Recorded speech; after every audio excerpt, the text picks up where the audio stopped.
Welcome to the 5 Minute Biographies YouTube channel. Here is your host, Wayne Armstrong. Hi guys, thanks for watching the show. Just a quick reminder to hit the subscribe button so you don't miss any of the biographies we've got coming along in the future.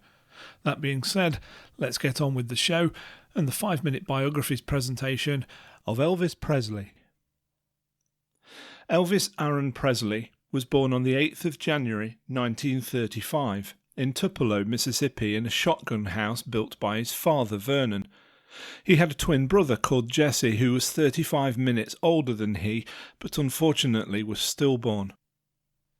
Elvis's mother, Gladys, who was of Scots-Irish descent, had eloped with Vernon when she was 21. She was 4 years older than Vernon when they were married in 1933, and the young couple did the best they could to cope, but often had to turn to handouts from family members, and also sometimes had to take advantage of government food assistance. In 1938, Vernon was jailed for 8 months after altering a cheque. This resulted in the family losing their home, and so Elvis and his mother moved in with relatives. Elvis's first experience of music came when one of his teachers at East Tupelo Consolidated School he attended suggested that he enter a singing contest. Consequently, Elvis Presley's first public performance was on the 3rd of October 1945 at the Mississippi-Alabama Fair and Dairy Show. He placed 5th after singing Old Shep whilst dressed as a cowboy. A few months later he was given his first guitar, although he recalled later that he would have preferred a bicycle or a rifle. Although at first he was shy of singing in public, he started to learn the basics of the guitar and would over time become crazy about music. In 1948 the family moved to Memphis, Tennessee. Elvis attended L.C. Humes High School, where he managed to attain a C grade in music in the 8th grade.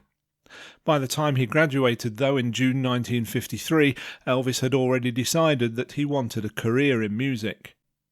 He began recording with Sun Records in Memphis with producer Sam Phillips at just 19 years old in 1954. This was at a time of immense racial tension and legal racism caused by segregation in America. Sam Phillips wanted African American music to have a wider audience, and Elvis was the man for the job. As no music style is ever completely unique, rock and roll music has its roots in rhythm and blues, or R&B. Rock and roll took the same elements but created an up-tempo combination of R&B and country music that was backbeat driven. The particular style of rock and roll that Presley created was called rockabilly. After a few false starts, Elvis stumbled across a song that worked and was the sort of thing that Sam was looking for. The song was called That's All Right, and after a popular Memphis DJ called Dewey Phillips played it on his show, people started to ask who this new singer was. In 1956, Elvis started to make recordings with RCA in Nashville, and on the 27th of January 1956 his first single, Heartbreak Hotel, was released, and it quickly rose to the top of the charts in the United States. But his voice was not the only thing that people were interested in. He was very successful in a number of television appearances, which helped him to also become the face of rock and roll. It has been said of Elvis's music style that it was more than just a mix of black, white, pop and country. One of the things that made him different was that at a time when most singers created music for adults, he was appealing to a younger generation. Teenagers were one of his biggest audiences, and at a time when portable radios were becoming popular, he found it relatively easy to get his music to them, increasing his popularity even more. His incredible, energetic and provocative performances of songs made him hugely popular and controversial. In many of his live performances he would perform with African American backing singers in front of a mostly white audience. His career also allowed for African American performers to become more mainstream with white audiences, because the style was in such demand. Elvis's performances were also noted for being somewhat raunchy, with screaming fans being wowed by the way he used his body, especially the gyrating movements he made with his hips when performing on stage, resulting in him being referred to as Elvis the Pelvis, a term which Presley himself did not like. A letter sent to FBI Director J. Edgar Hoover by the local Catholic diocese after a performance in La Crosse, Wisconsin in 1956 warned that, quote, Presley is a definite danger to the security of the United States. His actions and motions were such to rouse the sexual passions of teenaged youth, unquote. In August of the same year, a judge in Jacksonville, Florida, ordered Presley to tame his act, and Ed Sullivan, who hosted the most popular variety show on television at the time, said that Elvis was unfit for family viewing. Despite this declaration, when Elvis appeared for the first time on The Ed Sullivan Show in September 1956, over 82% of the TV viewing public, 60 million people, watched the show. His performance of Love Me Tender, his forthcoming single, prompted over 1 million pre-orders, shattering previous records. Apart from being the king of rock and roll, Elvis was also noted for his attitude when he was drafted into the army in March 1958. Presley announced that he was looking forward to serving his country, saying that he didn't want to be treated any differently from anyone else. "The army can do anything it wants with me," he said. The men he served with said that this was his true attitude. He was very generous and bought television sets for the base, gave his military pay away to charity, and even purchased extra uniforms for his deployment group. Sadly, though, during this time his mother, who had contracted hepatitis, experienced a rapid deterioration in her condition. Elvis was granted emergency leave to visit her, and 2 days later, on the 14th of August 1958, she died of heart failure at the age of only 46. Elvis worshipped his mother, and they enjoyed an extremely close relationship, even into his adulthood and throughout his rise to stardom, and he was devastated by her death. Following his mother's death, a sergeant that Elvis served with introduced him to amphetamines. Biographer Peter Guralnick said that he was practically evangelical about their benefits. He enjoyed the energy and strength they gave him, as well as the benefit of weight loss, and many others joined him in taking them. This was unfortunately common at the time, and many did not know the addictive power of drugs. Drug use affected him throughout the rest of his life after that, much as it did many other high-profile people at the time. After he was honourably discharged from the army in 1960, Elvis continued to make music and films, although his films were described as a pantheon of bad taste by critic Andrew Kane. They were virtually all profitable, following a modestly budgeted musical comedy formula.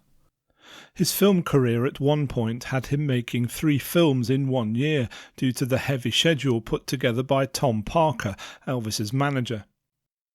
While serving with the 3rd Armoured Division in Friedberg, Germany, Elvis had met a 14-year-old girl named Priscilla Bolu. Although he was 10 years her senior, she made a huge impression on him, and after over 7 years of courtship in 1966, the two were married at the Aladdin Hotel in Las Vegas. They had a daughter together, Lisa Marie Presley, who was born on the 1st of February 1968, but they would divorce only 5 years later.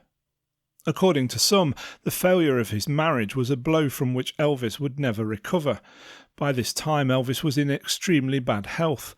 He overdosed on barbiturates twice, including one so severe it left him comatose for 3 days. During the mid-1970s, recording became difficult for him, even though at one point RCA sent a mobile recording studio to his Graceland home. He recorded 18 songs during a session in 1973, but in 1974 he didn't enter the studio at all, and again only once in 1975. Even so, during this period he ended up recording the content of what would become 6 albums, 3 of which went to number 1 in the country music charts. His live performances were affected even more by his daily intake of drugs. A performance in Alexandria, Louisiana in 1977 saw him on stage for less than an hour, and for most of the time he was on stage, the audience couldn't understand him. On the 31st of March he was unable to even get out of bed, and so his show in Baton Rouge had to be cancelled. On the 6th of June, Elvis released Way Down, his final single, and his final live performance took place at the Market Square Arena in Indianapolis on the 26th of June. On the 16th of August 1977, Elvis was supposed to fly to Memphis for the start of another tour, but his then fiancée Ginger Alden found him on their bathroom floor. All attempts to revive him failed, and he was pronounced dead at Baptist Memorial Hospital at 3:30 p.m.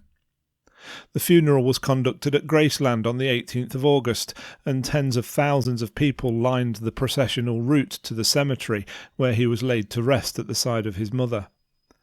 Elvis was not only a rock and roll icon, but was also very successful in many other genres, including country, blues, gospel, and pop.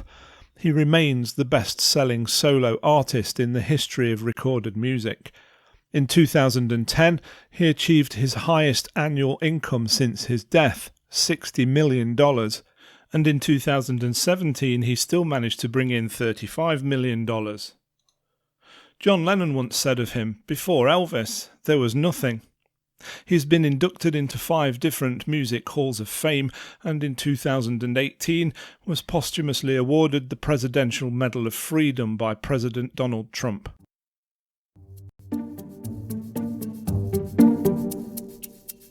We hope you enjoyed that episode of 5 Minute Biographies. If you did, please hit the thumbs up and don't forget to subscribe for plenty more videos to come.